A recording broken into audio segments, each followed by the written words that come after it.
დღეს არის შაბათი. 11 ოქტომბერი საეკლესიო კალენდრით დღეს არის 28 სექტემბერი 2025 წელი. და დღეს ვიზეც გვისაუბრია, ეს არის წმინდა გიორგი ლავროვი, ეს არის საუბარი 72. და ასევე დღეს არის ხსენება კიევის ქვაბთაშინა დავანებულთა ახლო მღვიმეებში. ჩვენ ამ წმინდანებზე ცალ-ცალკე ვსაუბრობთ ხოლმე, მათი კრებაა დღეს და მათი ხსენება, ამიტომ აღარ შევჩერდები და დავიწყებ იმ წმინდანების შესახებ, რომელზეც არ გვისაუბრია საერთოდ და ასეთი დღეს ბევრია. პირველი ეს არის წმინდა ჩეხურათარი ბაცლავი. ეს არის ვიაჩესლავ ჩეხი. ვიაჩესლავი არის სახელი და ჩეხურად ეს სახელი არის ვაცლავი, ეს არის კეთილმსახური ჩეხეთის მეფე. ესე იგი მის შესახებ უნდა ვისაუბროთ, თუმცა გარკვეულწილად ჩვენ მასზეც გვისაუბრია. როდესაც ჩვენ ვისაუბრეთ წმინდა ლუდმილაზე, ლუდმილა ჩეხზე, ეს არის საუბარი 302, 53 წუთიდან, 43 წუთიდან 13 წამიდან. ესე იგი ეს არის 302 საუბარში ვისაუბრეთ წმინდა ლუდმილა ჩეხზე. ლუდმილა ჩეხი ეს არის ვაცლავის ბებია. ბებია და ამორი ადამიანის ბედი არის პრაქტიკულად გადაჯაჭვული. და ეხლა ესე იგი უფრო დაწვრილებით მოგიყვებით ეხლა ამჯერად უკვე ვაცლავის შესახებ. მე-10 საუკუნის 70-იან წლებში დაიწერა ცხოვრება, 935 წელს აღესრულა მოწამეობრივად ვაცლავი. რაღაცა ტრაგედია უნდა მოგიყვეთ, რა თქმა უნდა. 935 წელს და 28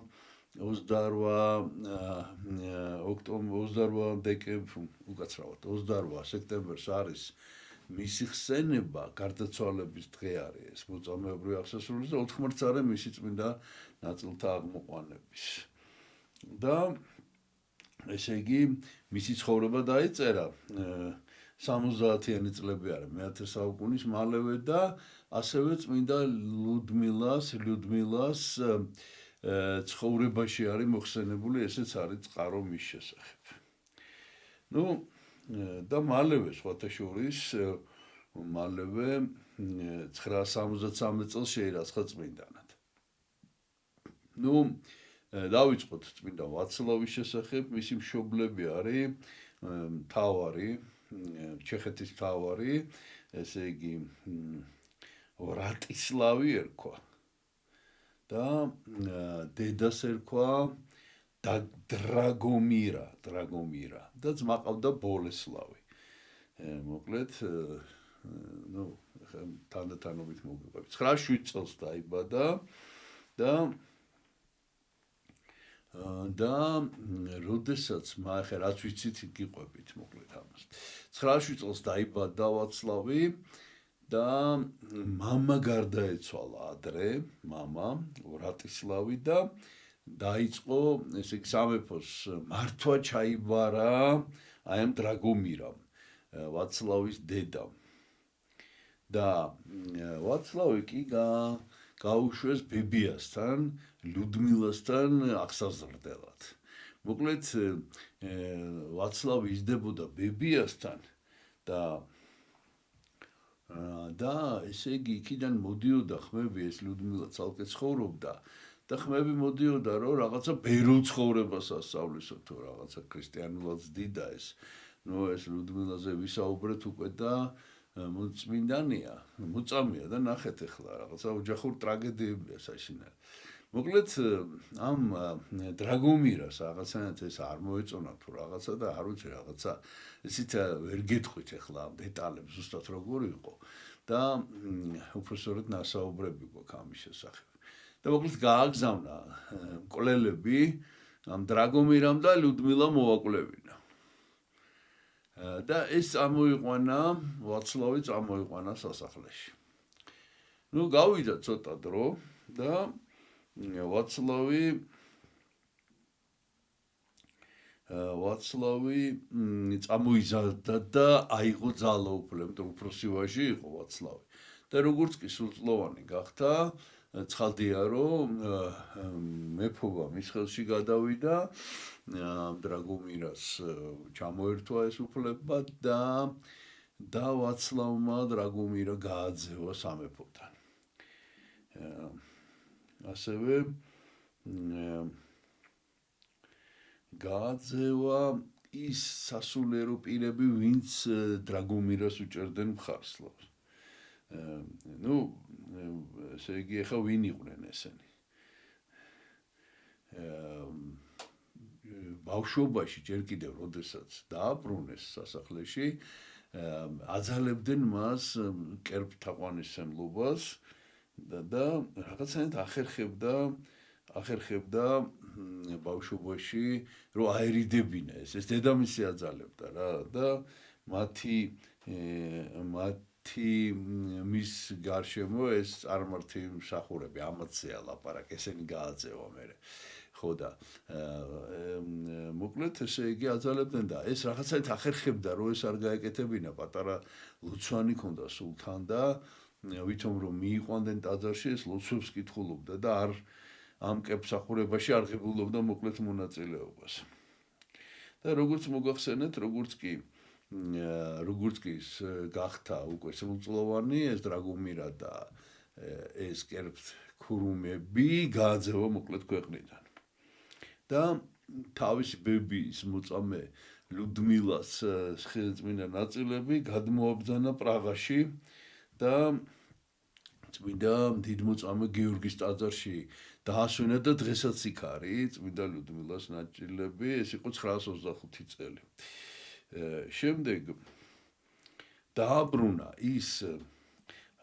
უკაცრავად მე თავიდან რაღაცა ზუსტად ვერ გითხარით, დრაგომირამ გადაასახლა სასულიერო პირები და დატოვა ეს კერპთქურუმები და ქურუმები შემდეგ ამან გაასახლა და ის სასულიერო პირები დააბრუნა გადასახლებიდან. ეს იყო არქიპრესვიტერი პავლე და მღვდლების ხვები. და ამათ დაბრუნებულ და კიდევ სხვა მღვდლები გერმანიიდან მოიზიდა იმითი, რომ მიწები დაურიგა და შემდეგ ესე იგი დაიწყო ეკლესიის გამყარება და დაფუძნება. დააწესა ესე იგი სამართლიანი სასამართლოს, ესე იგი სასამართლო უნდა იყოს სამართლიანი, მაგრამ არ იყო. შემდეგ სიკვდილის განაჩენი გააუქმა ქვეყანაში და დაარღვია ეს სასტიკი ციხეები ჰქონდათ და დაანგრია სახშობელები იდგა მთელ ქვეყანაში დასჯისათვის და ესენი ყველაფერი დაარღვია. შემდეგ გაჭირვებულებზე ზრუნავდა ძალიან და ობლებსა და ქრივებზე და მუდმივად ლოცულობდა და თხის ბეწვის ტანსაცმელი ეცვა ამ სამეფოს შესამოსლის ქვეშ. და როდესაც მარხვა იყო ხოლმე ფეხშიშველი დადიოდა და თან ტრანსპორტს არ იყენებდა, ანუ ცხენზე არ ჟდებოდა, ფეხით დადიოდა და ამიტომ ხშირად ფეხები უსისხლიანდებოდა. ესე მოღვაწეობდა მოკლედ ეს ვაცლავი. და დადიოდა მარხვის დროს განსაკუთრებულად მოივლიდა ხოლმე ყველა ტაძარს, რაც ჰქონდა სამეფოში. და დღისით ხო ამას აკეთებდა და ღამე ამზადებდა წირვისთვის, ჩამოასხამდა ხოლმე ღვინოს და თვითონ თავისი ხელით აწყობდა სეფისკვერებს. აი ესეთი მეფე ყავდა ჩეხეთს. და შემდეგ ესეთი რაღაცა მოხდა. მაშინ გერმანიის იმპერია თუ გერმანიის სამეფო, რომელთანაც ჩეხეთს ჰქონდა პირდაპირ შეხება, მაშინ ამ სამეფოს მართავდა ჰენრიხ პირველი, ქართულად ესე არის ფრინველმჭერი. ეხლა ამ ჰენრიხზე ვეღარ მოგიყვებით, ისე მაინდამაინც კაი არაფერია მოსაყოლი. მაგრამ მოკლედ ეს ჰენრიხმა დაიბარა სხვა მთავრებთან ერთად დაიბარა რაღაცა კრება მოაწყვეს და და რაღაც საკითხები განეხილათ ეს როგორც ჩეხეთის მთავარი დაიბარეს და ესე ამან დააგვიანა და ესეთი რაღაცა მოხდა საოცარი დეტალია რა მაგრამ ძალიან მნიშვნელოვანი ესენი ვინც უკვე შეკრებილი იყვნენ გაბრაზდნენ ეხლა რატო აგვიანებს რატო ნალოდინოს ხო ხამდენი ხალხი და მეფეთან უკვე ესე გამოცხადებული იმპერატორი და მოილაპარაკეს რომ მოვაო მიყობა შემოთვალა იმან რომ მოვდივარ თუ რაღაცა და რომ მოვაო ეს ვაცლავი ჩვენო ადგილი არ შევნახოთ და ფეხზე დავაყენოთ და ისე მოვასმენინოთ კრებავ ესეთი რაღაცა გადაწყვიტეს და მოვიდა მართლაც ეს ვაცლავი და რომ შემოვიდა ეს იმპერატორი წამოდგა ჰენრიხ პირველი გაეგება და გადაეხვია შემოიყვანა და თავის გვერდზე დასვა ტახტზე ასეთი რამე გააკეთა და ესენი გაოგნებულები არიან ეს სხვა მთავრები და მე კრება რომ თავდებოდა უთხრა რომ მეო ჩეხეთსო ათავისუფლებო გადასახადებისგან რა საბაჟო კი არა ხარკისგან რა ხარკს იხდიდა ჩეხეთის სამეფო და აი ხარკისგან გაათავისუფლა და ესენი გაოგნებულები უყურებენ რა ეს ხონთავრები და რატო ქენიო მე რო წავიდა ეს ვაცლავი რა გააკეთეო ეს უკითხეს და ეცით რომ დაიწყო ესე იგი რომ შემოვიდაო სანამ შემოვიდო და ანგელოზები დავინახეო და თვითონ როცა შემოვიდა ანგელოზების გარემოცვაში იყო თავი ანათებდაო და შუბზე ქონდა ჯვარი გამოსახული და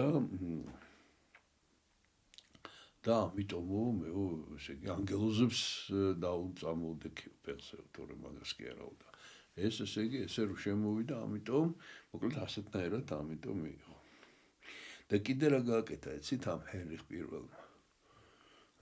ეს გადმოცემა რა თქმა უნდა ყოფილი გადმოცემაა მაგრამ ესეც გადმოცემაა წმინდა ვიტუსი ჩვენ გვიხსენებია ადრე ეს იყო მოწამე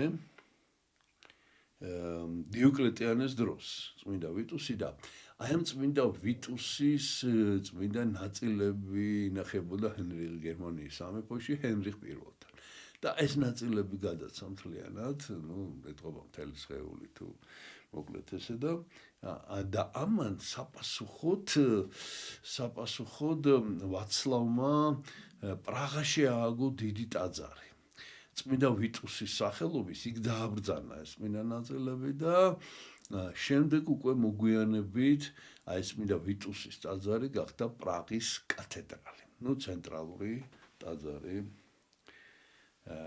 პრაღაში შემდეგ ესე იგი მოგვიანებით ცოტა მოკლედ რაღაც დრო გავიდა და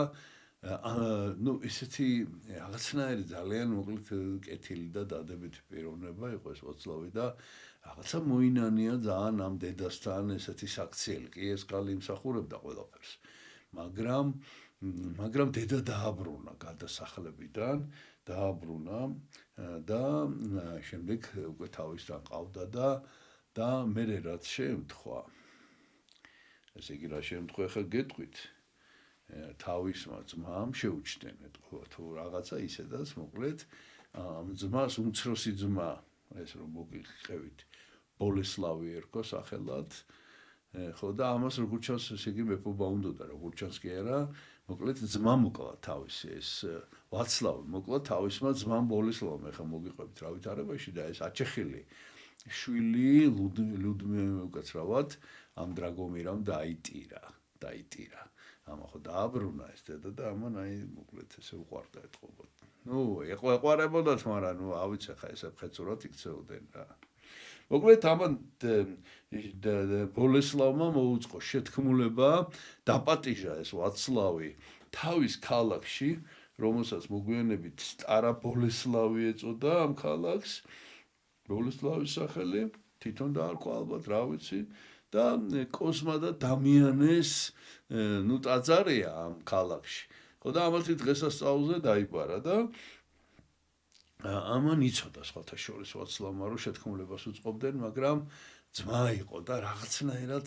აი ბოლომდე არ ჯეროდა რომ ესე იქნებოდა და დაცვის გარეშე წავიდა. წარმოიდგინე, ნუ მასთან მიდის სტუმრად რა, ჩავიდა და მოკლედ აი ესე დაესწრო საღამოს ლოცვას და დილით უკვე დილით ადრე ცისკარზე რომ მიდიოდა ეს ბოლესლავი დახვდა და ბოლესლავმა ხანჯალი უგმირა. ხანჯალი უგმირა, ოღონდ ეს ვაცლავი ღონიერი იყო და ამან კი ჩაარჭო ეს, მაგრამ ვერ მოკლა. ვერ მოკლა, ამან წინააღმდეგობა გაუწია და როგორც ჩანს წაართვა ეს ხანჯალი თუ რაღაც მოკლედ და ამან თავის ჯარისკაცებს დაავალა და იმათ მოაკლევინა ბოლომდე მოკლედ ესე და ეს დაჩეხილი და დასახიჩრებული დააგდეს მიწაზე ესე იგი. და ეს სისხლი მოწამეობრივი სისხლი ვაცლავის მიესხა ტაძრის კედლებს და 3 დღე ესე წერია რომ 3 დღე ხეხეს და ანუ ვერაფერ ვერ მოაშორეს. აი 3 დღე ვერ მოაშორეს მოკლედ ეს სისხლი. ეს მოხდა დღევანდელ დღეს 28 სექტემბერს. და ნუ იქვე დაასაფლავეს შემდეგ ტაძართან, მაგრამ მოგვიანებით 3 წლის შემდეგ ვაცლავის ერთგულმა ადამიანებმა 4 მარტს გადმოასვენეს უკვე ჩუმად გადმოასვენეს პრაღაში და დაასვენეს აი წმინდა ვიტუსის სახელობის ტაძარში, რომელიც როგორც მოგახსენეთ გახდა მერე მოგვიანებით კათედრალი. და ეს რომ გადმოასვენეს, ნუ იქ რაღაც კუბოთი იყო დასაფლავებული, ხო და ეს კუბო რომ გახსნეს, საოცარი რაღაცა ნახეს რა, რომ ესე იგი ამის სხეულზე უხრწნელი იყო მისი სხეული მთლიანად და ყველა ჭრილობა იყო შეხორცებული გარდა ერთისა, რომელიც აი ამ ძმამ მიაყენა ბოლესლავმა რა. ნუ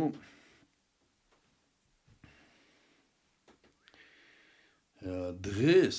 რაღაცა ნაწილი, აი ამ წმინდა ნაწილები ისევ აი ამ ტაძარში არის გადაბრძანებული, სადაც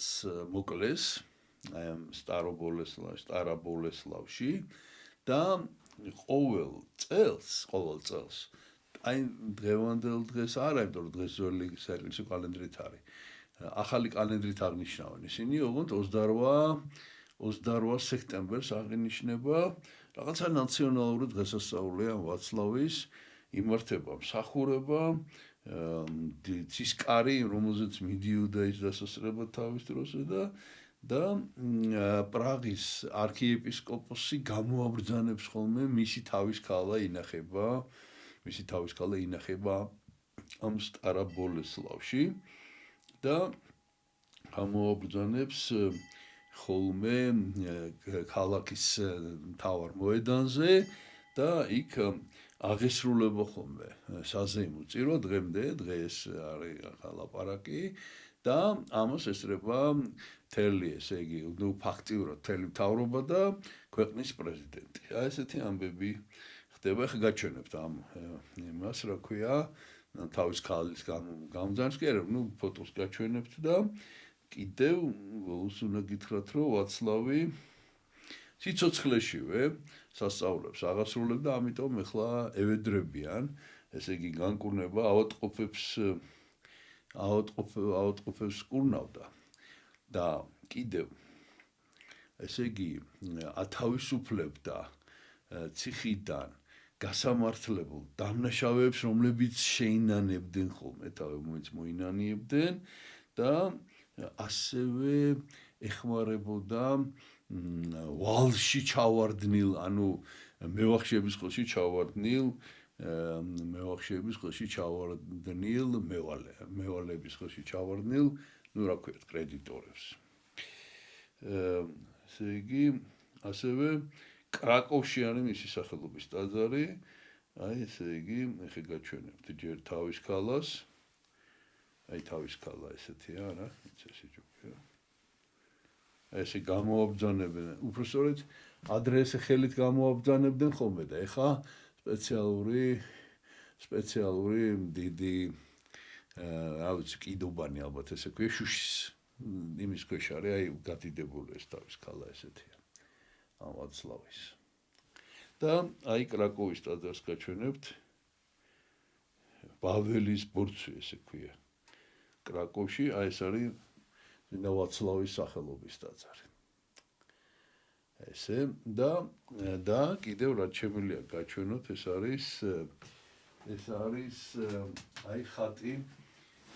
ეს არის ხატი ჩვენ შევქმნით ადრე წმინდა ლუდმილას ხატი ესე გამოიყურება და აი ლუდმილას გვერდზე არის მისი ხედავთ ხო მისი წმინდა ნაწილი და აი ეს ახლა ჩავაბრძანეთ ვაცლავი ეს აი ესე გეკითხარეს ეთყობა ვაცლავი მისი შვილიშვილი და იქ ახლა ჩავაბრძანეთ ახლახანს ვაცლავის წმინდა ნაწილი და შეგვეწიოს მოწამეების მადლი ჩეხეთის მფარველი წმინდანები არიან წმინდა ლუდმილა და წმინდა ვაცლავი.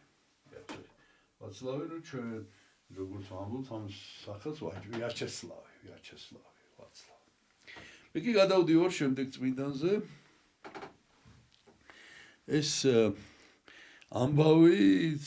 დიდი არ არის ძალიან მაგრამ მნიშვნელოვანია ეს არის წმინდანთა ჯგუფი რომელიც ასევე დიოკლეტიანეს დევნის დროს ეწამნენ ჩამოგითვლით და მე მოგიყვებით სათითაოდ ეს არის მოწამენი ალექსანდრე ალფეოსი და ზოსიმე ძმები პისიდიიდან ამ პისიდიაზე გეტყვით სად არის და ასევე მოწამეები მარკოს დიაკონი ნიკონი და ნეონი ეს დღევანდელ დღეს მოიხსენებიან გადმოცემით ყველანი ერთ დღეს აწამეს და ახლა პისიდიაზე უნდა გითხრათ პისიდია ეს არის ლუკიის მხარე სადაც არის წმინდა ნიკოლოზის ტაძარი დღემდეა სადაც მისი სხეული ესვენა მირონი ქალაქი მირონი ლუკიის ეს არის სამხრეთ აღმოსავლეთი სამხრეთ დასავლეთი თურქეთის ეს არის ხმელთაშუა ზღვა აი ხმელთაშუა ზღვაზე თურქეთის გასასვლელი და აი ამ სანაპიროს უკან ტავრის მთები ესე ქვია ტავრის მთები და აი ეს მთები გამოყოფენ აი მთების იქით კიდე უფრო ჩრდილოეთით არის აი ეს პისიდია ეხლა რა არის ეს პისიდია მოკლედ ესენი საქმე ის არის რომ ესე იგი ამ პისიდიის იგემონმა მმართველმა ანუ მაგნუსმა დააპატიმრა მწყემსი მარკოზი და გააგზავნა იგი მწყემსი იყო გააგზავნა იგი კლაუდიოპოლისი დღეს ბოლო ესე ქვია ბითინიაში უფრო ჩრდილოეთით არის კიდე ესა და გააყოლა 30 მეომარი რომ იქ ჩაიყვანათ კლაუდიოპოლის ესე ერქვა ამ ქალაქს ადრე დღევანდელი ადმინისტრაციული დაყოფით ბოლო ქვია თურქეთში ამ ქალაქს და ეს მარკოზი მოკლედ ხადაგებდა გზაში და ეს 30 კაცი მოაქცია ეს ჯარისკაცები კი მიდიოდნენ იმ ქალაქში მაგრამ მოაქცია და ამის გამო ამ ჯარისკაცებმა აღიარეს ქრისტე და დახოცეს ესენი ხმლებით ხოლო მარკოზი ესე იგი მარკოს მიუსაჯეს წამება უნდა ეწამებინათ რაღაც ასტიკად და აი ამის გამო სწორედ ეს ვისი წმინდა ნაწილი ჩვენ გაგვაჩნია ეს არის ზოსიმე სამი ძმა ესე იგი ზოსიმე ალექსანდრე და ალფეოსი ჩამოიყვანეს პისიდიიდან ეხა ესე იგი კალიტა პისიდიიდან კი არა ხო კალიტა არის სოფელი და მოკლედ ესენი ამ სოფლიდან ჩამოიყვანეს მჭედლები იყვნენ ესენი მჭედლები ხო და როდესაც დაიწყეს ამათმა უნდა გამოეჭედათ ამისთვის სპეციალურად ამ მარკოზისთვის საწამებელი იარაღები ეს რკინა გადნა წყალივით გახდა რა მოკლედ ამაც ესენი ამაზე ძალიან დიდი შტაბიშტილება მოახდინა და ამათ ძმებმა გაიგონეს ხმა რომელიც მოუწოდებდა მარკოსთან ერთად მოწამეობრივად აღსრულებული იყვნენ. და მართლაც მარკოზი ჯვარზე გააკრეს და ბოლოს მოკლეს ხვლით, ეს მოხდა 21 სექტემბერს. ხოლო ეს ძმები, ესე იგი, აემ კლავდიოპოლისში მოწამეობრივად აღესრულნენ 28 სექტემბერს. და როგორც იცით, პირში ადუღებული ეს ტყვია ჩაასხეს, ადუღებული ტყვია, გამდნარი ტყვია ჩაასხეს პირში უბრალოდ. და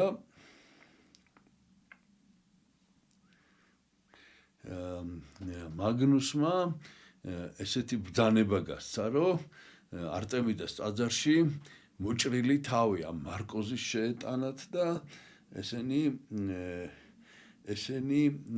და ეს კერპები დაინგრენ და დაიმხნენ, როგორც კი ეს თავი მიიტანეს და ეს სასწაული რო ნახეს ნიკოლოზი, ნეონი და ილიოდორი.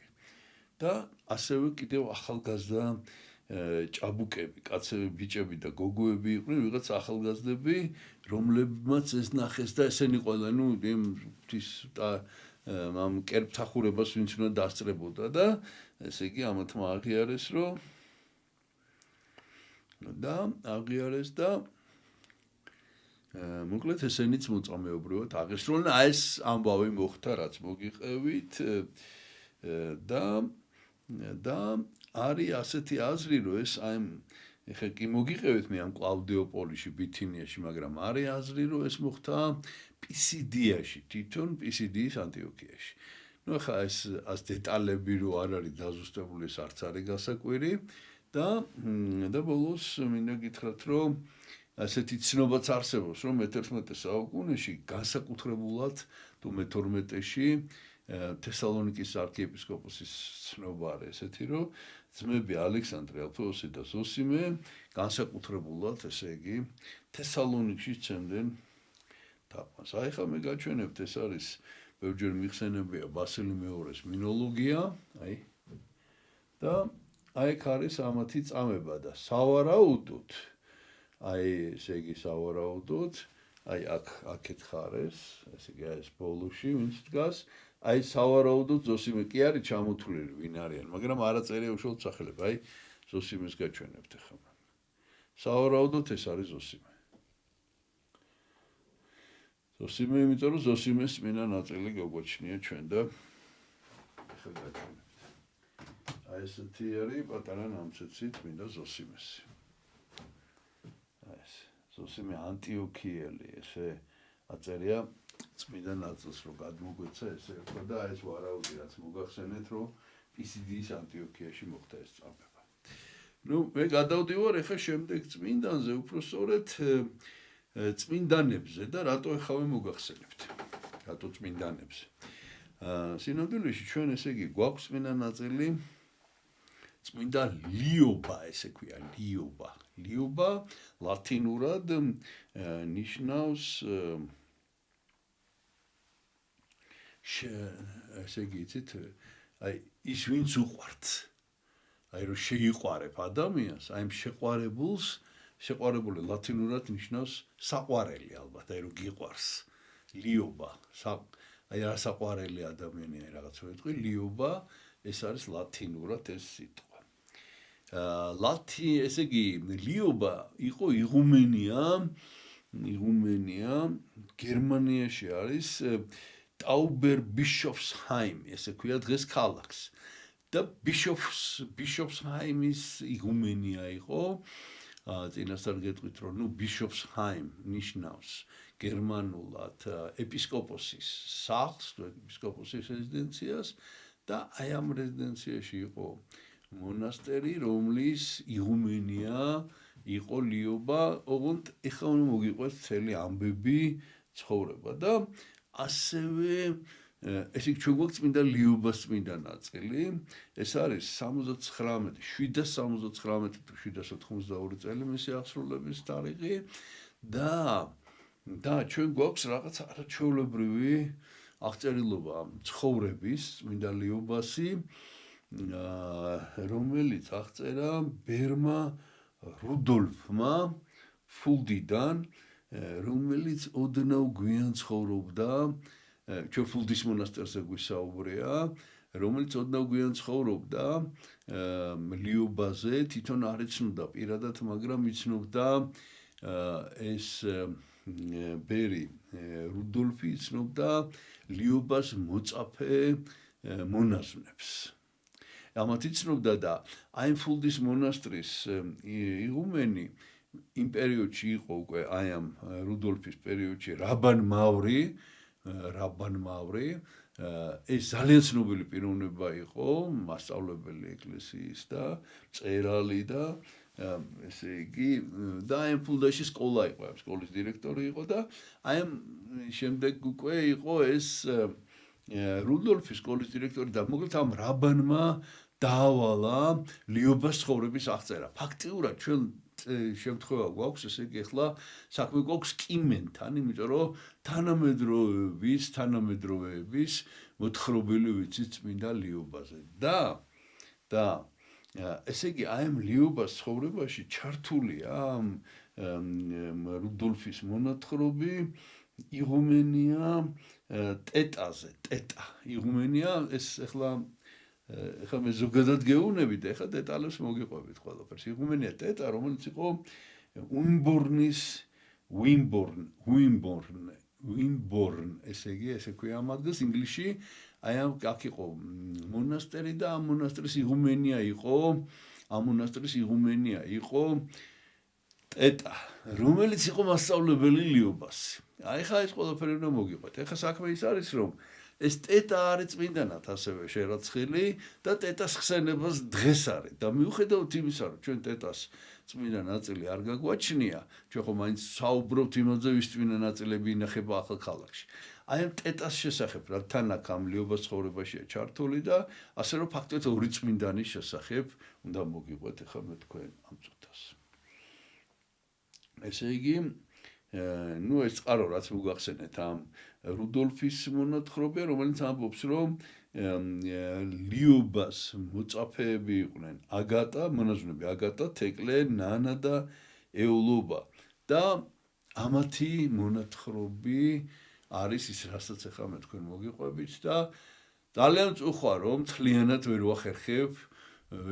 დიდია რა, დიდი ტექსტია საკმაოდ და რომ აი მთელ ამ ტექსტს რომ მოგიყვეთ, იქ ძალიან ბევრი საინტერესო რამე წერია და მე მხოლოდ ნაწილს მოგიყვებით და ანუ დავიწყოთ ახლა ჩვენ დავიწყოთ წმინდა ლიუბას შესახებ ერთი წუთით.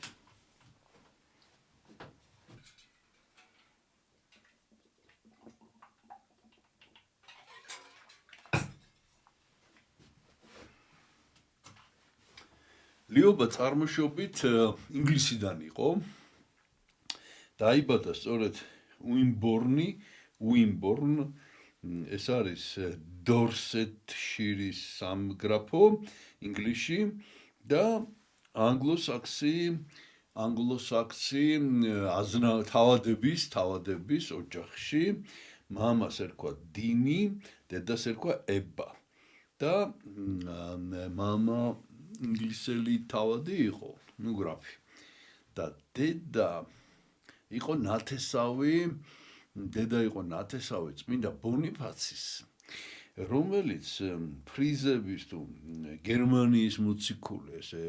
ერქვა და ამ ფრიზები ესენი ველური ტომი იყო და მოწამებრად აღესრულა და იყო ქალაქ მაინცის გერმანიაში მთავარეპისკოპოსი და მოკლედ დიდი როლი შეასრულა ძალიან ლიუბას ცხოვრებაში. თვითონ ამ ბონიფაციმ ჩვენ ვისაუბრია ბონიფაცის შესახებ, წმინდა ბონიფაცის, ეს არის საუბარი 175, 37 წუთი და 33 უკაცრავად 20 წამი. აი ეგ ვისაუბრია წმინდა ბონიფაცის, მაინცის მთავარეპისკოპოსის შესახებ, დელმოწამე ბონიფაცი. ჩვენ ახლა თანდათანობით დავიწყოთ უკვე საუბარი ლიუბას ცხოვრების შესახებ. უკაცრავად ება დედის სახელი, ება იყო უშვილო და დიდხანს ძალიან საკმაოდ უკვე ხანდაზმული იყო, როდესაც მას გაუჩნდა ქალიშვილი. დიდხანს ევედრებოდა იგი ღმერთს, რომ შვილი მიეცა და ღმერთმა ესეთ ასაკში მისცა მას შვილი, იგი აი ამ ლოცვისას პირდებოდა, სულ ღმერთს პირდებოდა, რომ უფალს მიუძღვნიდა ამ ბავშვს და დაიბადა გოგონა და ესეთი გადმოცემა არსებობს, რომ ება, როდესაც ფეხმძიმედ იყო ლიობაზე, ლიობა მერე დაერქვა. ება, როდესაც ფეხმძიმე იყო, ესე იგი მუცლიდან ესმოდა ზარების რეკვა. თითქოს აი ახსენებდა უფალი, რომ ეს შვილი უფლისთვის უნდა შეეჭირა. და დაიბადა გოგონა, რომელსაც ნათლობაში ესე იგი როგორ თქვა ზუსტად არ ვიცი. თრასგები დაარქვეს. თრას ნიშნავს რწმენას. ეხლა ზუსტად ინგლისურად ეს რას ნიშნავს ეს სიტყვა ვერ გეტყვით, მაგრამ ნუ თრასგებ ესე ქვია, თრუთგები ესე დაარქვეს სახელი და ლიობას უпроსწორედ ლიობგიტა ესე იგი როგორც საყვარელ ადამიანს ესე ეძახდნენ ნუ სასიყვარულო სახელს რა ლიობა და დედა ზრდიდა მას დედა ება ზრდიდა ძალიან მოკლედ ესე იგი ქრისტიანული სულისკვეთებით და ცოტა რო წამოიზარდა ლიობა გააგზავნეს მონასტერში ესე ერქვა მონასტრის სახელი არის Minster in Thanet და პირველ დაწყებითი განათლება იქ მიიღო და ცოტა მოგვიანებით შემდეგ გააგზავნეს უკვე სხვა მონასტერში. სხვა მონასტერში უпроსწორედ ჩააბარეს, აი უკვე ვახსენეთ ჩვენ წმინდა იღუმენია ტეტა. ეს იღუმენია ტეტა, ეხლა მოგიყვებით ვისი იღუმენია იყო უიმბორნის, ანუ სადაც დაიბადა ლიობა, იქ იყო მონასტერი. უпроსწორედ ორი მონასტერი იყო. დედათა და მამათა და ორივეს წინამძღვარი იყო აი ეს წმინდა ტეტა, იმიტომ რომ ესეთი რამე წერია, ესე იგი აი მის ცხოვრების აღწერაში, რომ მეტად კეთილშობილი ქალბატონი იყო, უпроსწორედ ინგლისის მეფის და იყო ეს, მეფის და უფრო მეტად კეთილშობილი იყო თავისი კეთილშობილური ქცევებით, აღზრდით და საოცარი ესეთი სიტყვებია ნახმარი შორშჭრეტელობით და კიდე რაღაც სიტყვა არის ესე იგი. ნუ კეთილგზალულებით ალბათ. ხო. კეთილგონივრულობით მართავდა მოკლედ ამ მონასტრებს. ესე იგი ეს მონასტერი ხა უიმბორნის მონასტერი დაარსეს მეფეებმა, ინგლისის მეფეებმა და დედათა მონასტერი კი წმინდა დები იყვნენ, კატბურგა და კვენბურგა. მოკლედ ესე იგი რაღაცნაირი განსაკუთრებული სამეფო მონასტერი იყო ეს, ანუ კეთილშობილი ადამიანებისთვის და ეს დედაქალების ნაწილი დანიელების შემოსევისას 1300 წელს განადგურდა და დარჩა როგორც მამათა მონასტერი. ეხლა როგორი იყო ეს მონასტერი? ნუ ეს ტეტა ესე იგი რამდენიმე იღუმენია ყავდა მონასტერს და მერე იყო კარწერია მერამდენე, მოკლედ მანამდე უკვე ძალიან მკაცრად, რადგან ერთად იყო ერთმანეთთან ახლოს. ესე იგი ეს მონასტერი ძალიან მკაცრი წესები იყო, მაგალითად ის რომ ბერებს არ ჰქონდათ უფლება დედათა მონასტერში შესულიყვნენ და არც დედებს ჰქონდათ უფლება რომ მამათა მონასტერში შესულიყვნენ. ერთადერთი ვინც შედიოდა დედათა მონასტერში ეს იყო ღვთისმსახური, რომელიც წირვას აღასრულებდა და მაშინვე გამოდიოდა მონასტრიდან. და კიდევ ესეთი წესი იყო, რომ მონასტრიდან გამოსვლა იყო აკრძალული რაღაცა განსაკუთრებული შემთხვევა უნდა ყოფილიყო და ასევე ნუ რაღაც აყიდლებზე შეიძლებაოდნენ გასულიყვნენ მარტო ეს. და ესე წერია, რომ განსაკუთრებით ამ მონაზვნების შესახებ, რომ თუ ამ მონასტერში მივიდოდა კეთილშობილი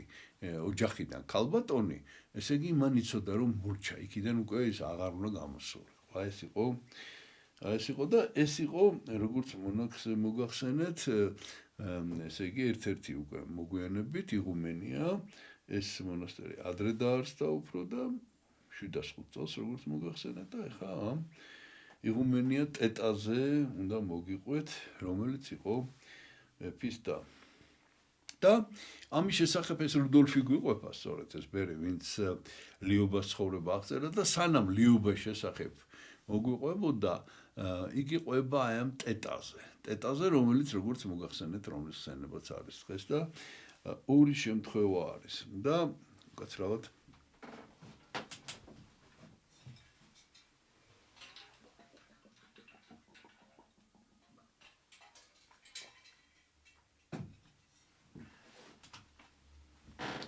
და კი რა თქმა უნდა თავისთავად ძალიან მნიშვნელოვანია ის რომ დღეს არის სწორედ მისი ხსენება და რომ მოგვეყოლა ტეტას შესახებ ლიობაზე რომ საუბრობდი თუმცა მაინც ალბათ შეიძლებოდა რომ თელეყურადღება ლიობაზე გადაგვეტანა მაგრამ ეხლა რა შეასაქმე ისეთი საოცარი ამბავია მოგიყვეთ ამ ტეტაზე აი მე მაგალითად მსგავსი არაფერი გამიგია არ გამიგია საერთოდ ისეთი და ამას ვამბობ გონი ყოველ შაბათს ესე იგი რომ არ გამიგია ესეთი ამბავი წინა შაბათსაც იყო ამბავი რომელიც არ გამიგია და იმის წინასაც ეხლა დამე თანხმებით რომ მოგიყვებით მოკლედ ორი შემთხვევა არის აღწერილი ესე იგი და ესეთ რამეს ამბობს ეს რუდოლფი მე ბოლოში რომ აი ხა ეს ორი შემთხვევა მოგიყევითო ამ ტეტაზეო და გონი საკმარისია რომ იცოდეთ თუ ეს ტეტა ვინ არის და ნუ რატო შეირაცხა წმინდანად და რატო არის ესე ხაზგასმული იმიტომ რომ ეს ხო ლიობას მასწავლებელი ლიობა ვინ იყო ამაზე მე კიდევ ვისაუბრებთ ხო მაგრამ ეხა ტეტაზე ანუ ფაქტიურად მე ორი წმინდანის შესახებ გიყვებით ერთ მოთხრობაში წმინდა ტეტა წარმოშობით იყო ინგლისელი და ნუ სამეფო ოჯახში დაიბადა როგორც მოგახსენეთ მეფის და იყო და ესე იგი როდესაც ტეტა გახდა იღუმენია მას ჰქონდა კავშირი წმინდა ბონიფაცისთან წმინდა ბონიფაცი უკვე იყო მაინცის არქიეპისკოპოსი და მათ ჰქონდათ ძალიან ისეთი ახლო სულიერი ურთიერთობა და ბონიფაცის თხოვნით გარდა იმისა რომ ტეტა იყო დაკავებული აღზრდით აი მონასტრის მართვით და ბონიფაცი ეხმარებოდა ამაში რჩევებით გარდა ამისა ბონიფაცის თხოვნით ტეტა ამზადებდა მონაზვნებს და ბერებს ამზადებდა მისიონერული მსახურებისათვის იმიტომ რომ ბონიფაცის როგორც მოგახსენეთ გერმანიის მოციქულს უწოდებდნენ და ეს იყო მისიონერი ეპისკოპოსი რომელმაც ფაქტიურად გერმანიის მთელი სამეფოს ტერიტორიაზე აი ეს მისიონერული მონასტრები გახსნა და ფაქტიურად აი ამან განაპირობა და გადაწყვიტა გერმანიის გაქრისტიანება აი და გაქრისტიანების გასრულება ესე რომ ვთქვათ რა ხო და ნუ მოკლედ ეს როგორც მოგახსენეთ ეს დედათა და მანათა მონასტრებს შორის ძალიან მკაცრი ზღვარი იყო გავლებული რომ არ გადადიოდნენ და არ გადმოდიოდნენ ერთმანეთთან ცხადია მაგრამ ამ ტეტამ კიდევ უფრო მეტად გაამკაცრა ეს წესები ძირითად დროს იგი თავის მონაზვნებთან ერთად ატარებდა და რაღაცა დროს ამ მონაზვნების რაოდენობა 50 გახდა ამ ტეტას დროს და მოკლედ აი ესენი ერთად იყვნენ სულ ეს თავის მონაზვნებთან ერთად იყო და არავითარ შემთხვევაში არ აძლევდა ამათ საშუალებას არათუ ერის ადამიანები რო შემოსულიყვნენ და არათუ სამღვდელოება ისე რომ მარტო წირვისთვის არამედ ეპისკოპოსებსაც კი არ აძლევდა უფლებას რომ მონასტრის ტერიტორიაზე შემოსულიყვნენ და მონაზვნებთან თუნდაც რაიმე სულიერი ურთიერთობა ქონოდათ აი ესეთი სიმკაცრე დააწესა მან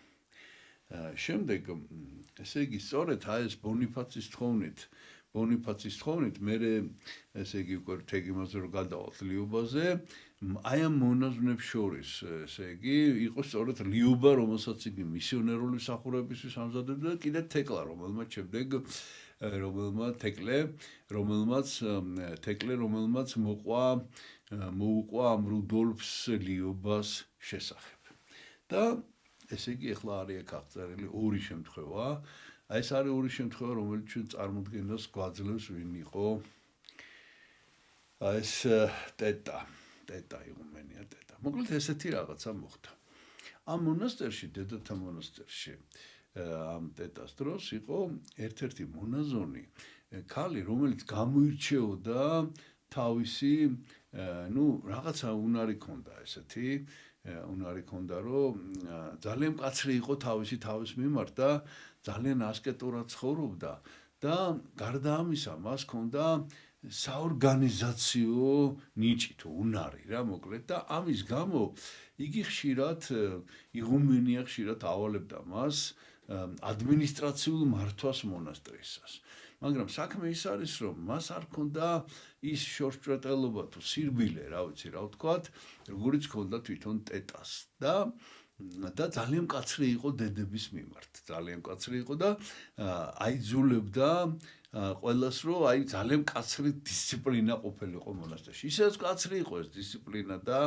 ესენი რა თქმა უნდა მოღვაწეები იყვნენ ყველანი მაგრამ მოკლედ ეს რაღაცა ძალიან პედანტურად ითხოვდა ყველასგან ამ წესების შესრულებას და ხანდახან აიძულებდა ამ მონაზვნებს რომ ეს წესრიგი დაემყარებინათ აი სკრუპულოზური რაღაც არ ვიცი რა არის ეს დაალაგება და სისუფთავე თუ რა ვიცი სხვა კიდევ დისციპლინარული და ამის გამო ეს მონაზონი არ უყვარდათ ამის გამო არ უყვარდათ და განსაკუთრებით არ უყვარდათ ახალგაზრდა მონაზვნებს და მოკლედ ეს კი იჩენდა თავის ძალაუფლებას და წესრიგი კი იყო მონასტერში მაგრამ თანდათანობით ძალიან იზრდებოდა მის მიმართ აი ეს ნეგატიური დამოკიდებულება მოკლედ რა და ესე წერია ეს რუდოლფი ესე წერს რომ კი შეეძლო ამასო კი შეეძლო რომ რაღაცა დედების გული მოეგო და რაღაცა ხა არის ერთი რო წესრიგს ამყარებ მაგრამ რაღაცა სხვა რამეში თქვათ რაღაცა სითფო და ეს რო გამოიჩინა მაგრამ არაკეთებდა ამას არაკეთებდა ბოლომდე ესე მკაცრად ცხოვრობდა და ბოლოს ავად გახდა ძალიან და ეს გარდაცვალების მოახლოება რო იგრძნო არც მაშინ არც ბუდიში მოუხადა შენდობა არ თხოვა რაღაცნაირად მოკლედ ესე გაქვავებული გულით გარდაიცვალა მოკლედ ეს მონაზონი.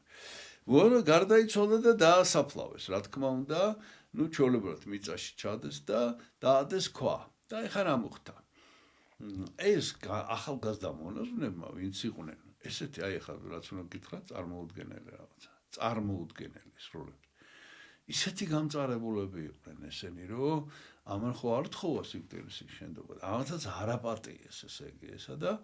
თურმე ესეთი რამე გაუკეთებია, შეიკრიბენ ეს მონაზვნები, არ ვიცი რამდენი იქნებოდა და ამ საფლავის ქვაზე შედგენ ფეხით და დაიწყეს ზეთხტუნვა ამ საფლავის ქვაზე. დაიწყეს ხტუნვა ისე თითქოს მისი აი მათი წარმოდგენით როგორც აი სხეულზე რომ დაადგინდა რომ გაფეხებით რომ გასრისო თუ დააჭყლიტო თუ დაბეგო თუ რაღაცა მოკლედ როგორც სხეულს ისე ახტებოდნენ ამ ქვას ფეხებით და საშინელი წყევლის სიტყვებს იძახდნენ დაწყევლეს. მოგეთ ეგეთი რამე არ გამიგია აი არ გამიგია რა. მოკლედ ესე იხტუნავეს ამ საფლავზე და დაწყევლეს ეს საწყალი ქალი რა, ეხა კი ისიც ეგეთი იყო, გულქვა და რაღაცა, მაგრამ მოკლედ ყტარს რა. ხო და ეს არ იცოდა ლიო იმან, ლიობომ კი არა, არ იცოდა ლიობა რა თქმა უნდა არ მონაწილეობდა ამაში. არ იცოდა ეს ამ ესე იგი ტეტამ არ იცოდა იღუმენიამ და რომ გაიგო, შეძერწონდა რა. გაიგო, შეძრწონდა და გაიქცა, ესე იგი სასწრაფოდ მივიდა ამ საფლავზე და რა ნახა რა. ესე იგი, ეს საფლავი რაღაცა 1 მეტრი თუ 2 მეტრით ეს ქვა იყო დაწეული ესე ქვემოთ. ეს იყო დაწეული და ესე იგი ეს ლიობამ ჩათვალა, რომ ესე იგი ღმერთმა დასაჯა, არ ვიცი იმის ხელს რა მოუვიდა იქა მსოფლოში, მაგრამ მოკლედ ესე იგი ის ჩათვალა, რომ ეს იყო საშინელი სასჯელი, რომ ღმერთმა არ მიიღო მისი სხეული ამათი დაწყევლის გამო. ნუ ეს იმდენად იმოქმედა ტეტაზე, რომ ტეტამ შეკრიბა ეს დები, ესენი ვინც აქ ხტუნავდნენ, მოკლედ დაიწყებლებოდნენ და უთხრა, რომ ესე იგი, ნუ ჯერ საშინლად ესე იგი გალანძღა ესენი და რაღაცა ეს რაქენი თუ კაცო ეს როგორ შეიძლება. მერე ესე იგი აი იმისგან განსხვავებით იმუნაზეს ხო საოცრად შორჭრეტელი და თან აი კეთილი ქალი იყო ძალიან ეს ტეტა და დასვა ესენი დედები და უთხრა რომ კაცო მესმისო რომ ხა ის სულად გექცეოდათო მაგრამ თქვენ ხო ქრისტიანები ხართო და თუ თქვენ ამას არ შეუნდობთო არ ცოცხალს და არც ყდარს ხო კი შეიძლება გაბრაზებული იყო მაგრამ გარდაიცვალა რა ადამიანი უტარი როგორ დაწყევლეთო კაცო ეს ხო და თქვენ თუ არ აპატიებთო მასო თქვენ როგორ ფიქრობთო ღმერთი თქვენ როგორ გაპატიებთო თქვენ ცოდვებსო რა მოკლედ ისეთი საუბარი ჩაუტარა რომ ესენი სინანულში ჩავარდნენ ეს დები მადლიც ჰქონდა რა ამ ტეტას ესეთი და მოკლედ ამ დებმა შეინანეს და რადგან შეინანეს ტეტამ დაადო მათ იღუმენიამ ეპიტიმია და ესეთი რაღაცა თქვა რომ მოდი ვილოცოთო ერთადო ვილოცოთო ამ მონაზვნისთვის რომ ღმერთმა მას შეუნდოსო თავისით ხო ხედავთ არ შეუნდო თქვენ რადგან ესე მოიქეცითო და შეუნდოთ რომ ვილოცოთ რომ შეუნდოსო და ესე იგი 3 დღე და ღამე ესე იგი ნუ იშიმშილეს ფაქტ მარხვა მაგრამ ნუ ფაქტიურად არაფერი არ უჭამიათ და ნუ შეძლების დაგვარად არ უძინიათ და ლოცულობდნენ და ეს 3 დღე და ღამე რო გავიდა ესე იგი შევიდა ტაძარში ტეტა ნუ ეს დედებიც და დაემხო საკურთხევლის წინ დაემხო და ძალიან ხურვალეთ ილოცა და ღმერთს თხოვა რომ შეენდო ამ მონაზვნისთვის და აი ამ ლოცვის შემდეგ რო გამოვიდნენ საფლავზე საოცრებად ნახეს თავისი თვალით რომ თანდათანობით ეს მიწა შეივსო და მოიწია საფლავის ქვა და გაუსწორდა მიწის ზედაპირს და ნუ ეს იყო ნიშანი რომ ღმერთმა მონაზვნს აპატიეს თავის ცოდვები აი ამ ტეტას ლოცვით და მეორე შემთხვევა არის კიდე ძალიან საინტერესო მოკლედ ერთ-ერთი მონაზვნი იყო ერთი წუთით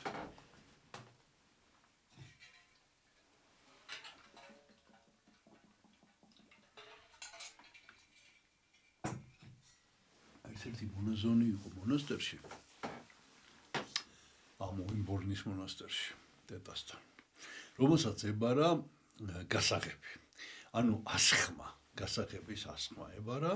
რომლითაც ის აღებდა ტაძარს და ასევე ნუ ამ გასაღებები მნიშვნელოვანი გასაღებები იყო და ერთ-ერთი იყო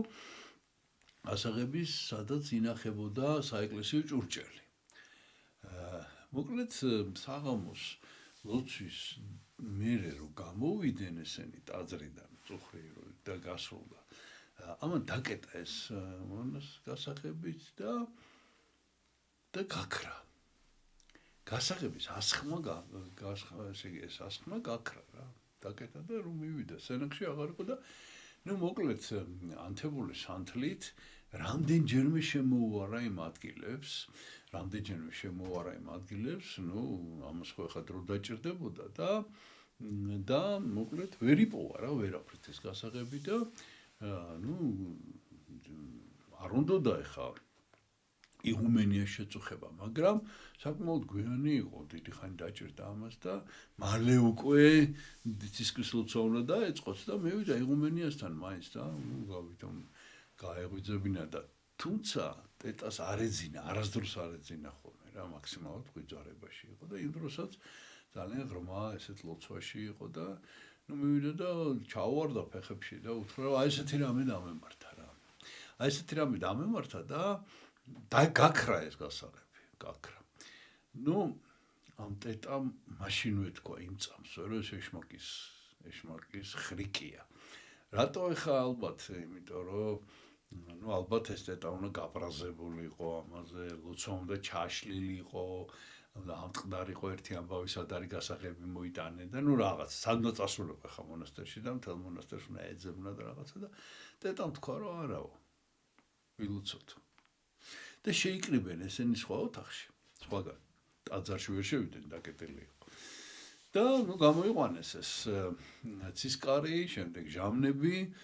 მოკლედ როგორც წესი დარიგია და რომ გათენდა ამასობაში რომ გათენდა ილოცეს და ესე წერია ცხოვრებაში რომ ამათმა ლოცვამ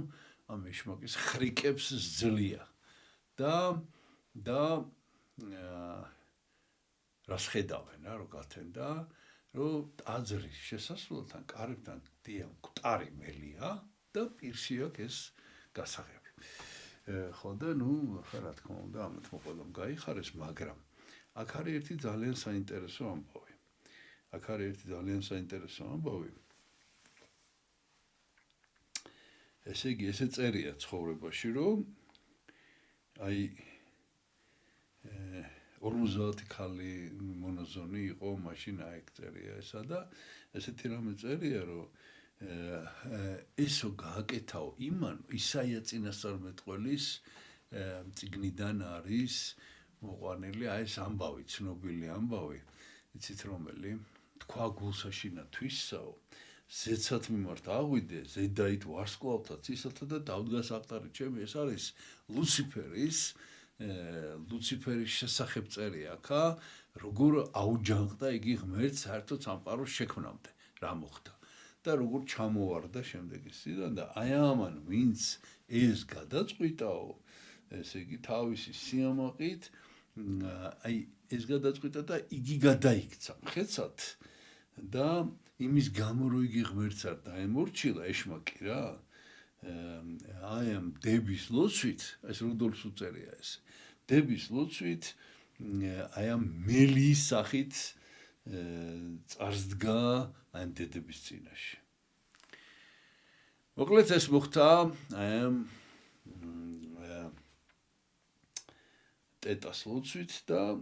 ამითი ტეტაზე დავამთავროთ როგორც რუდოლფი ამბობს საკმარისია ეხლა ჩვენ გადავდივართ ლიუბაზე ლიუბა წამოიზარდა ამასობაში წამოიზარდა და აღიკვეცა მონაზვნად და ტეტამ იზრუნა აი სწორედ აი ნახეთ აქ არის ძალიან მნიშვნელოვანი რომ მისიონერული სახურებისთვის რადგან ამზადებდა აუცილებლად ტეტას რადგან ტეტას ურთიერთობა უნდა ქონოდა შემდეგ მისიონერობა ხო ქადაგებას ნიშნავს და ქადაგებელი უნდა იყოს ძალიან განათლებული რომ კარგად გამოუვიდეს ეს ქადაგების სიტყვა და ამიტომ მან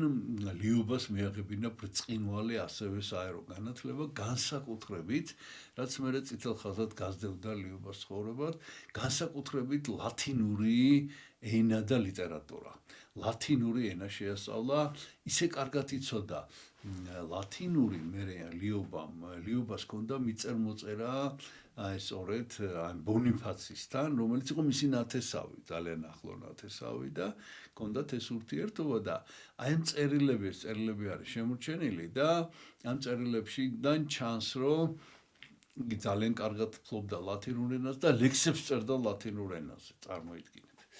და მოკლედ რომ დადგა ეს დრო შემდეგ კი შეისწავლა ამან ეს განათლება კი მიიღო, მაგრამ შემდეგ თვითონ შეიზღუდა და მარტო იმ წიგნებს კითხულობდა, რომელიც სულიერი წიგნები, ანუ სულის ხონებაზე რაც იყო. და ამ საერო ლიტერატურის კითხვას თანდათანობით დაანება თავი. და ასევე ძალიან კარგად შეისწავლა საღვთო წერილი და ესე წერია მის ცხოვრებაში, რომ მან ზეპირად იცოდა ძველი აღთქმის და ახალი აღთქმის სწავლება. ნუ თვითონ თლიანად ეხა ბიბლიას კი ვერ ისწავლიდა ზეპირად ცხადია, მაგრამ აი ეს თავარი სწავლების შინაარსი ძალიან კარგად იცოდა, ასევე ძირითადი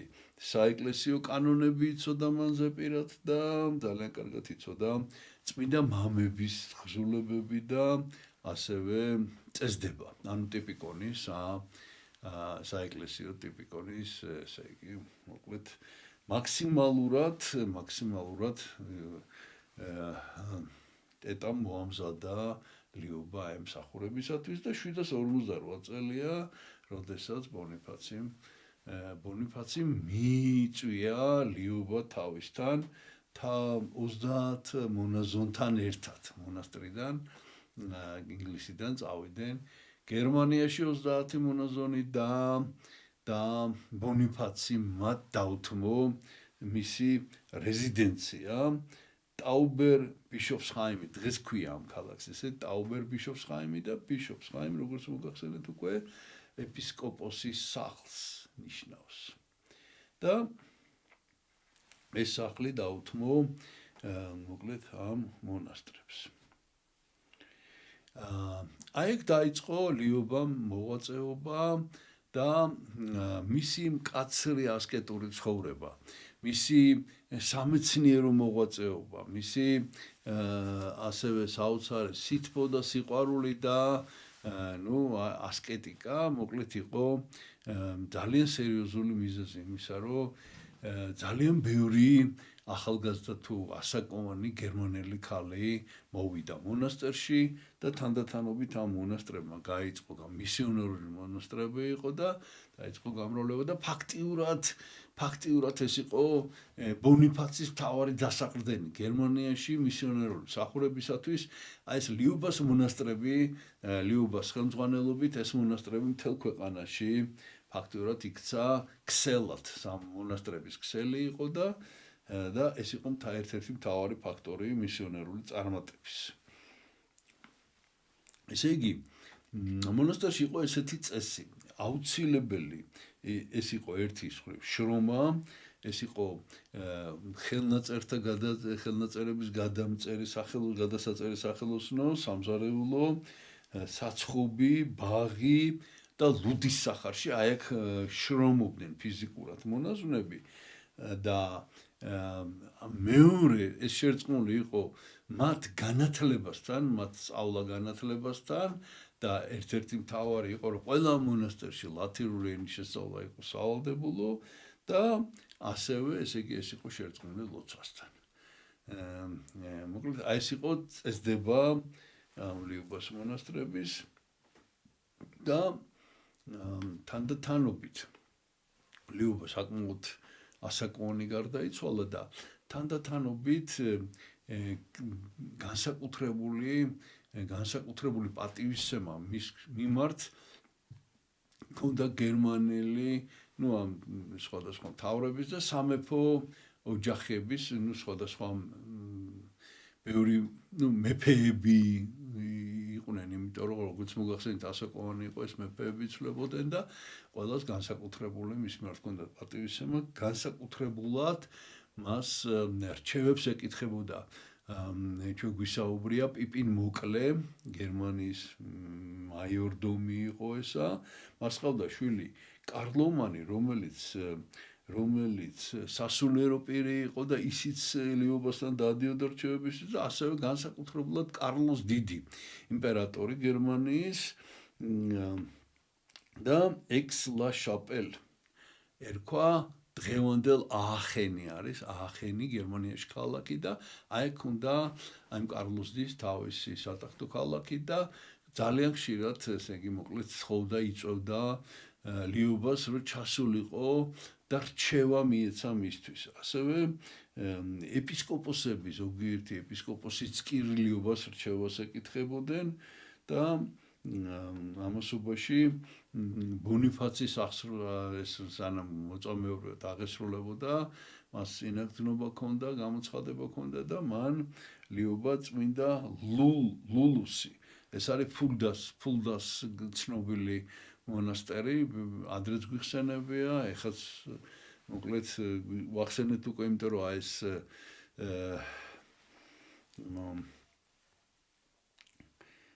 რუდოლფი იყო სულდას მონასტრის წინამძღვარი და მოკლედ აი ამ ლულუს გადააბარა ლულუს და ფულდას მონასტრის საძმოს გადააბარა მეურვეობა აი ამ დედათა ლიობაზე და მის დედათა მონასტერზე. იგი ხშირად დადიოდა ხოლმე ძალიან და ესეთი განსაკუთრებული ეხლა მამათა მონასტერია წარმოიდგინეთ და ლიობა და ორი უფროსი მონაზონი მათ მიიღეს ნებართვა რომ ეგალობათ მათთან ერთად გუნდში. მოკლედ ესეთი ამბავი იყო. და როდესაც ბონიფაცი აი ფრიზებთან გადაგებდა როგორც მოგახსენეთ და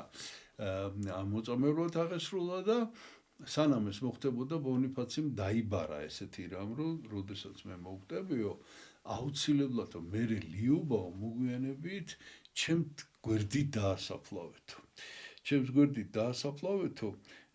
ეს მოხდა, ესე იგი, ფულდას მონასტერში არიან დღეს ესენი დასაფლავებულები ორივე. ფულდას მონასტერში კი არა, ფულდაში მონასტრის გარშემო ქალაქი გაშენდა და იქ ბორცვი არის წმინდა პეტრეს ტაძარი. აი იქ არის დასაფლავებული ბონიფაცი და როდესაც მე მოგვიანებით ლიობა გარდაიცვალა, მის გვერდით დაასაფლავეთ, ესე დაიბარა, რომ ჩვენო ისეთი სულიერი სიახლოვე გქონდაო, რომ ჩვენო საშუალება რო გქონდეს, რომ ერთად ავდგეთო მეორედ მოსვლისასო, საფლავებიდანო, აი როგორც კი ავდგებითო, მინდა რომ მასთან ერთადო რა, ავდგეო აი ამ ლიობასთან. ნუ მოგვიანებით აი ამ ლულისგან, ლულუსი ალბათ ქართულად, ლულუსი ლათინურად. ლულუსისგან მიიღო უკვე ასაკში რო შევიდა, მიიღო ნებართვა, რომ ცალკე გადასულიყო სხვა მონასტერში, ეს არის შორნსჰაიმის მონასტერი იყო, დედათა მონასტერი, იქ უკვე განმარტოებით ცხოვრობდა უკვე როგორც განდეგილი ისე, თუმცა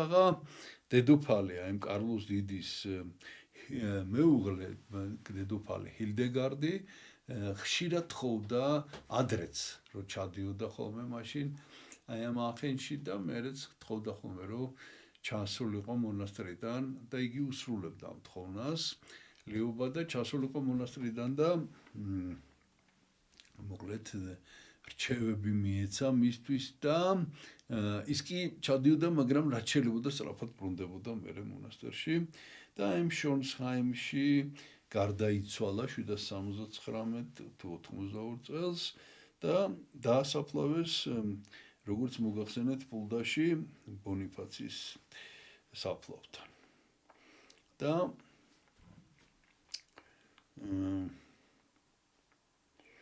აი ამ ფულდის მონასტრიდან უკვე ბორცვია იქ მაღალი მთარი და იქ არის წმინდა პეტრეს ტაძარი და იქ გადაასვენეს, ეხლა ამ ყველაფერს გაჩვენებთ და 836 წელს შეირაცხა წმინდანად, აი ეს არის აი წმინდა პეტრეს ტაძარი, ეს არის და გაჩვენებთ ეხლა ეს არის ქალაქის აი ქალაქის თავზე, ქალაქი რო ჩანს ეს არის, აი ეს რა ადგილზეა რა ფულდაში მოკლედ ეს წმინდა პეტრეს ტაძარი ყველას დასანახად და ასევე ტაუბერბიშოფსჰაიმში ქალაქში არის წმინდა ლიობას სახელობის ტაძარი. თვითონ წმინდა ლიობას გამოსახულებების რა მოგახსენოთ, ძეგლი არის აი ამ ტაუბერბიშოფსჰაიმში, არა, ნუ რაღაც სხვა ქალაქში, აი სწორედ იქ სადაც გარდაიცვალა, ესეთი ძეგლი დგას და აი თანამედროვე ხატი არის ესეთი შექმნილი წმინდა ლიობასი. სამგერდ გვაქვს ნუ შედარებით ძველი გამოსახულება ტეტა ვიმბორნი. აი ეს. აი ვიმბორნის შესახებ დამავიწყდა, მე თქვა რომ ვიმბორნი ძველ ინგლისურად ნიშნავს კეთილ წყალს. ანუ საუკეთესო წყალი ინგლისში წყარო იქ არის ესე ამბობენ და ამიტომ იყო იქ მონასტერი დაარსებული. აი ეს არის წმინდა ტეტა. ნუ ესეც ახლა გვიანდელი გამოსახულება რა თქმა უნდა. ნუ ერთადერთი რაც შემიძლია კიდე გაჩვენოთ, ეს არის აი ესეთი პატარა ნამცეცები გვაქვს წმინდა ლიობასი. შეგვეციოს მისი მადლი და მე გადავდივარ კიდევ ორი წმინდანის შესახებ უნდა გესაუბროთ. ეს არის წმინდა ეგზუპერიუსი ტულუზის ეპისკოპოსი ბევრი არ ვიცით, მაგრამ რაც ვიცით ძალიან მნიშვნელოვანი არის და ესე იგი აკვიტანიიდან იყო წარმოშობით და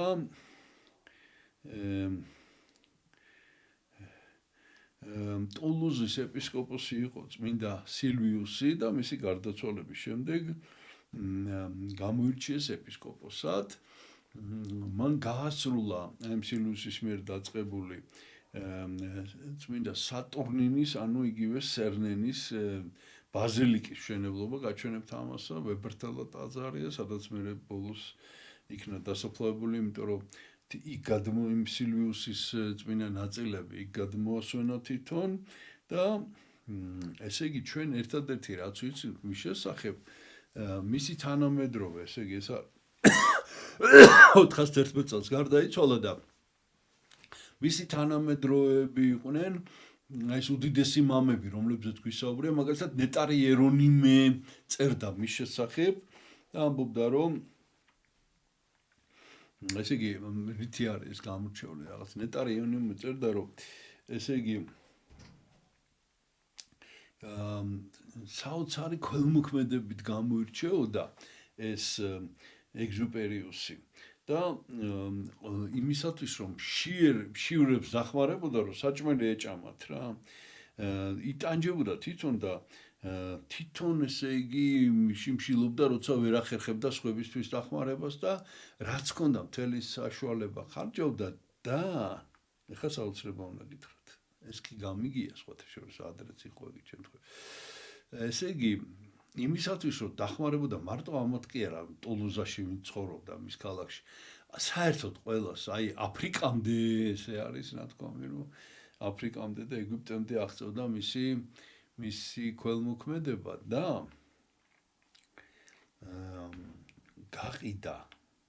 ჯირფასი ოქროს ჭურჭელი საეკლესიო ბარძიმფეშხუმი რა გაყიდა და ესე იგი ფეშხუმად იყენებდა ну ხის ფეშხუმი ქონდა ეხლა მე რაღაცნაირად ვეცდები რომ რაღაცა ვარაუდი გამოთქვა ამის შესახებ და ბარძიმად ქონდა შუშის ბარძიმი ქონდა რა ეს ეხლა რა არის აქ თავარი რომ ესე წერია ჩვენ საღვთისმსახურებელ წიგნებში დღევანდელ დღესაც ვიყენებთ რომ ბარძიმი აუცილებლად უნდა იყოს ჯვრფასი ლითონის ან ოქროსი ან ვერცხლის ან შეიძლება იყოს სპილენძის ოღონდ უნდა იყოს მოოქროვილი იმიტომ რომ ეს ღვინო რომელიც ისხლად უნდა გადაიქცეს არ უნდა შევიდეს რეაქციაში ამიტომ არ შეიძლება საერთოდ აი ბარძიმები ჩვენ არა გვაქვს ეხლა ჯვრფასი ბარძიმი ვერცხლის ბარძიმები გვაქვს ну ოქროს ბარძიმი მე ხა მაგალითად მსახურებაში თვითონ ყოველდღიურ ხმარებაში მართალი გითხრათ არც მინახავს თვალით მაგრამ ღრმა კარგი მოოქროვებით კი ვერცხლის მოოქროვებულიც კი მინახავს მაგრამ სხვა არ შეიძლება რატო იმიტომ რომ შემთხვევით შეიძლება ბარძიმი დაგივარდეს კიდევაც რაღაც ისე მოხდეს და არ უნდა დაიმტორას ეს ბარძიმი ну ხა არ უნდა დაიღვაროს ეს რაღაც ძალიან ძიმე რაღაცები ესენი ხო და მოკლედ ეს როგორც ჩანს თავის პასუხისგებლობაზე იღებდა აი ამ ძალიან ძიმე რისკს რომ ეს ბარძიმი არ უნდა გატეხილიყო ეგერთი მეორე ფეშხუმს იყენებდა ფეშხუმად ხის დაფას და აქაც ძალიან საშიშია ძალიან ფრთხილად უნდა კი შეიძლება მაგრამ არ უნდა დარჩეს ეს ნამცეცები და ხეზე თუ დაჭრია ამას და რაღაცა ეს ჩარჩებაში იმთეს არ შეიძლება და მე სხვა შორის მინახავს ხშირად ხდება ხოლმე მსახურებისას რომ დაფა ეს ერთ-ერთი სამსახურებო ინვენტარის ერთ-ერთი ნაწილია დაფა რომელზეც იჭრება ხოლმე იჭრება ტარიკი გამზადებული სეფისკვერის დასაჭრელი დაფა და ხშირად მინახავს რომ ეს დაფა გადმოუტანიათ ხოლმე სასულიერო პირებს მერე წირვის ბოლოში ბარძიმთან და ფეშხუმთან და აქ დაუჭრიათ წმინდა ნაწილები და მერე გაეგვსუფთავებიათ აი როგორც ჩანს რაღაც ესე იყენებდა ეს მოკლედ აი ესეთი ამითი გამოირჩეოდა გარდა იმისა ესე იგი იმდენად განწყობილი იყო ნეტარი იერონიმე მის მიმართ რომ მიუძღვნა თავისი კომენტარები ზაქარია წინასწარმეტყველის წიგნის შესახებ და კიდევ ნეტარი იერონი მეწერს, რომ აი ვანდალების თავდასხმისას ქალაქი ტულუზა გადაარჩინა დარბევისაგან. და ასევე მის შესახებ წერს წმინდა პავლინ ნოლანელი, ესე ამბობენ, თუმცა ქალაქი ნოლა იყო, ნოლას ეპისკოპოსი. და იგი წერდა, რომ იგი იყო მშვენება გალიის ეკლესიის, გალია, ეს მაშინდელი გალია არის. აი ეს არის ის ტაძარი, რომელიც ეგზუპერიუსმა გააშენა ბოლომდე ტულუზაში არის ეს სატურნინის ტაძარი და ბოლოს ეს არის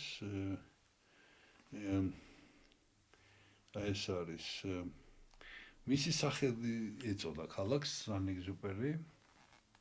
აი ეს არის მისი სახელობის ტაძარი ამ ქალაქში და ერთადერთი რაც გვაქვს შემორჩენილი ეს არის მისი თავსაბურავი მიტრა. ესე გამოიყურება, ესეც ინახება, მისი მუზეუმი არის ამ ქალაქში. სხვა ესეთი მისი პირადი ნივთები არ არის და ბოლოს უნდა გაჩვენოთ აი ქანდაკება დგას. არავითარი სხვა გამოსახულება არ აქვს. ეს არის წმინდა ეგზუპერიუსი, ტულუზის ეპისკოპოსი და ბოლო წმინდანის შესახებ მინდა მოგიყვეთ. დღეს ბოლო წმინდანი ეს არის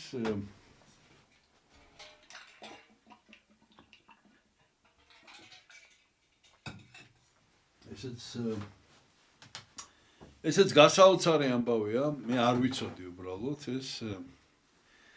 ეს არის წმინდა სალონიუსი. ეს არის წმინდა სალონიუსი, ჟენევის ეპისკოპოსი და აი რაც არ ვიცოდი, ეხლა უნდა გითხრათ, ჩვენ ძალიან ხშირად თავს გვახსენებენ თებეს ლეგიონის მეომრები და განსაკუთრებით მავრიციუსი მათი ძალიან ხშირად ვახსენებთ ჩვენს ყოველდღიურ ცხოვრებაში დიდ მონაწილეობას ღებულობენ და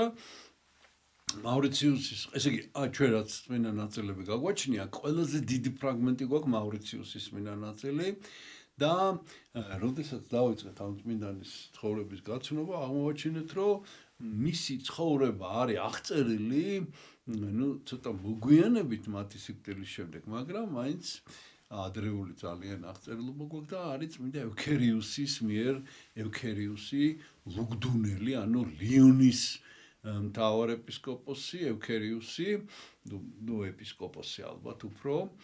ევქერიუსის მიერ არის აღწერილი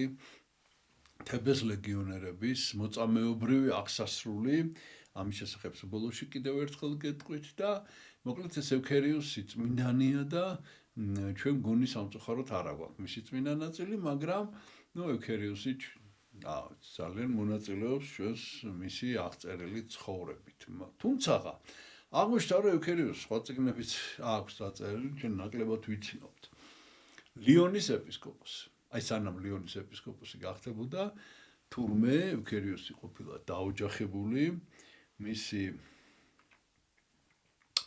მისი მეუღლე იყო გალა ერქვა სახელად და მათ ყავდათ ორი ვაჟი, აი ერთი სწორედ ეს ჩვენი დღევანდელი წმინდანი სალონიუსი და მეორე ვერანი, რომელიც ვანსა არის ესეთი ქალაქი და იმის ეპისკოპოსი იყო, მოკლედ ევქერიუსი თვითონ ლიონის ეპისკოპოსი გახდა და მისი ორი ვაჟიც გახდა ეპისკოპოსი. აი, როდესაც უფროსი ვაჟი სალონიუსი იყო 10 წლის, ვისაც დღეს უნდა გესაუბროთ სალონიუსზე. როდესაც გახდა 10 წლის, მამამ წაიყვანა ეს, დაობლდა, დედა გარდაეცვალა, ეხა ეს ტრაგედია, მაგრამ როგორც ჩანს, მამა ზრდიდა ამ შვილებს უკვე ისეთნაირად, რომ მიატოვა ყველაფერი ამ ევქერიუსმა და გადავიდა საცხოვრებლად მონასტერში, ოღონდ ეს არის ძალიან მნიშვნელოვანი. ლერინის მონასტერი. ეს არის ძალიან ცნობილი მონასტერი, ჩვენ ამის შესახებ გვისაუბრია. ეს არის საუბარი 245.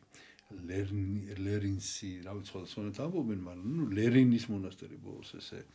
ესე ვამბობდით, კიდევ სხვა საუბარიც გქონია ამის შესახებ და ძალიან დიდი როლი ეს ლერინი სად არის, იცით, ლერინის კუნძულები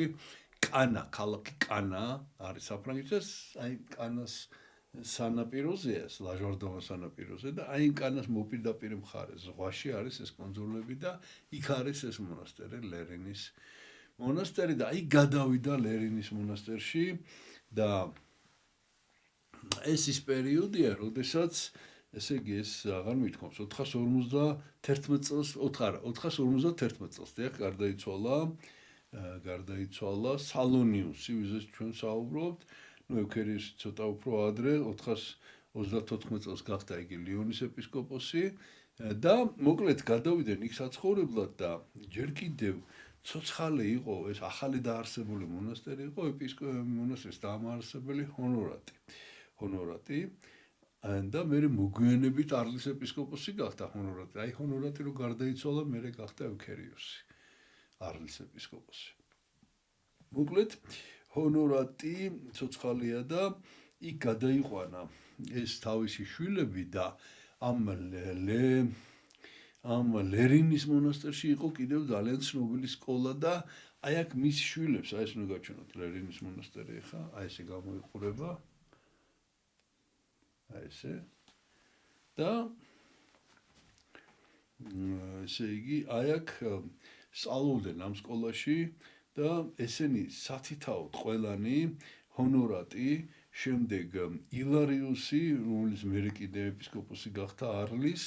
ესენი იყვნენ მასწავლებლები და ბოლოს ბიკენტი და სალვიანუსი იყვნენ ამ ძმების აღზრდელები და რომლებიც მერე წერდნენ, რომ ეს ძმები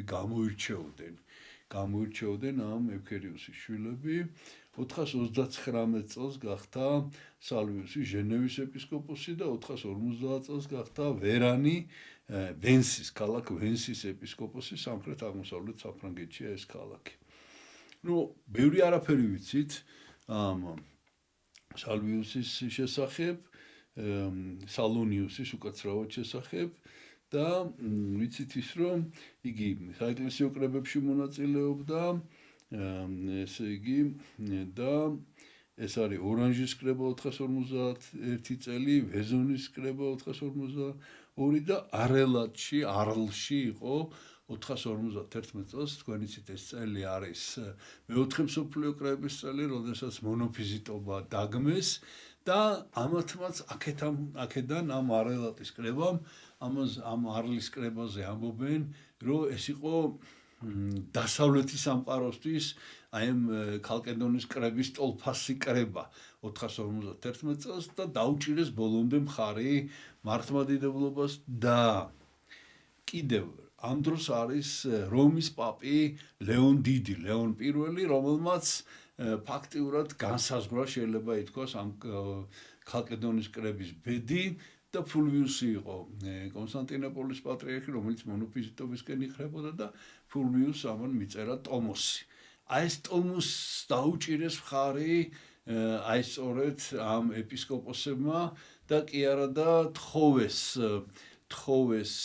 ლეონ დიდს, რომ მისი ხელით დამოწმებული ზუსტი ასლი ამ ტომოსის ტომოსიან წერილი გამოეგზავნა და მოკლედ ამათმა ბოლომდე მართლმადიდებლობას დაუჭირეს მხარი. ეს არის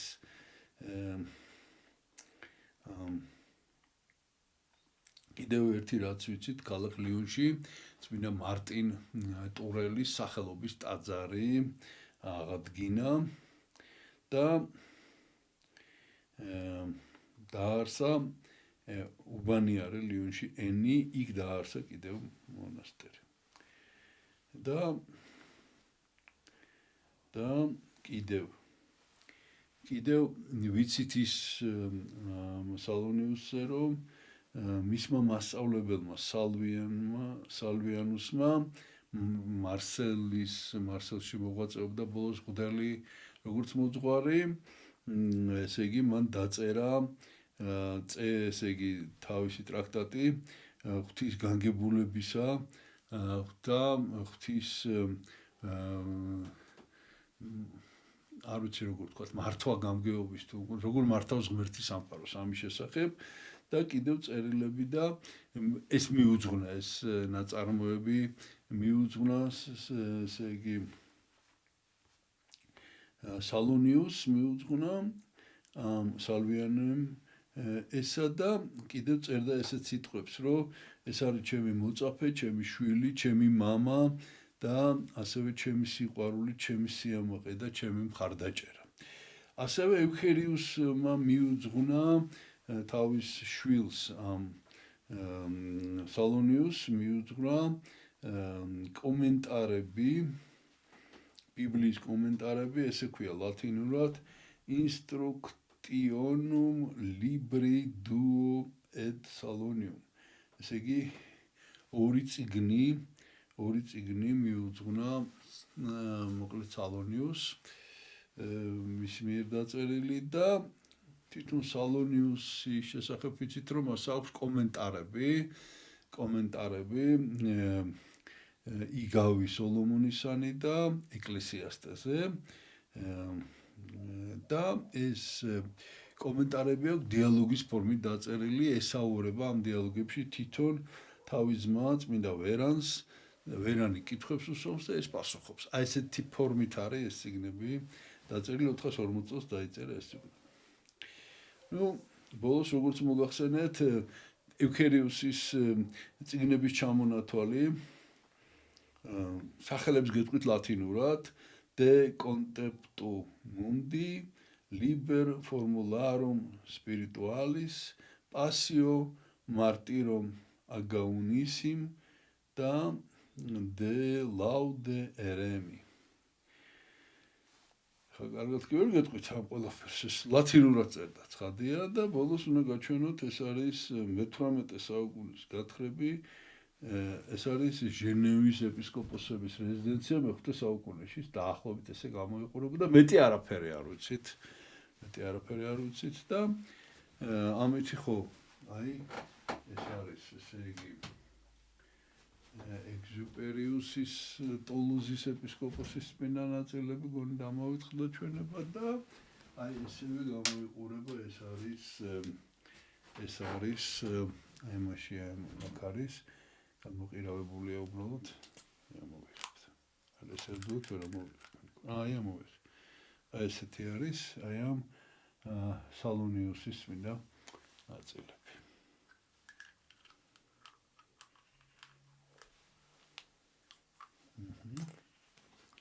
ეს არის სალონიუსის წმინდა ნაწილები და მე შეგახსენებთ დღეს საუბარი ქონდა ჩვენ წმინდა ვაცლავი ჩეხეთის მეფე, ჩეხეთის მთავარი, წმინდა მოწამე ზოსიმე პისიდიელი, წმინდა ლიობა ბიშოპსჰაიმელი, ესე ქვია და წმინდა ტეტა უიმბორნელი, წმინდა ეგზუპერიუს ტულუზელი და წმინდა სალონიუს ჟენევის ეპისკოპოსი, აი მათ შესახებ ჩვენ ვისაუბრეთ. შეგვეწიოს ამ წმინდანების მადლი, მე კი ამით დღეს დაგემშვიდობებით, ღმერთმა დაგლოცოთ ჩვენთან არს ღმერთი.